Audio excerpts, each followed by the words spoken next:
uz ledus atrasties bīstam. Te ir Raņparkā tāds dieķīts maziņš. Vajadzētu iet palēkāt, ko. Kā jūs domājat? Vien. Nav. Bērnu laukumā arī nav bērnu laukumā. Tagad ir bišķi pusviens vai viens. Vēl gaišs ir. Bet šo zīmīti laikam uzlikuši nesen. Un tā. Tad vien bērns lidinās. Vai, te ir nostaigāts, te ir nostaigāts. Es domāju, tu zīmi tā ir. Vai kas vajag uzlikt, tur pat sunītis pačurājas, ko viņi ir. Pat sunītis. Un vienkārši paniski vāk uz ledu. Es vienkārši gribu to ledu izmēģināt. Tas vienkārši kaut kāds vajprāts. Man tas ir, nu tagad bērniem vēl vairāk tas ir.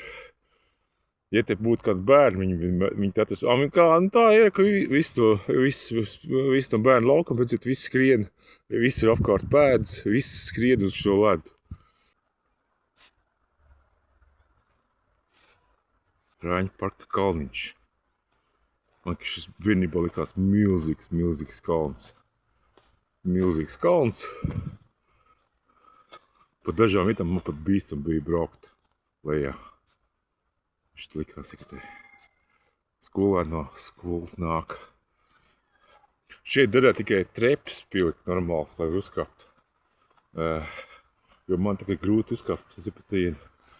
Ir tāds... Šeit man likās, ka kad šeit pusē, likās, ka tie neviens neslidoja, bet likās, ka nebija tas sietas, tas žoks nebija.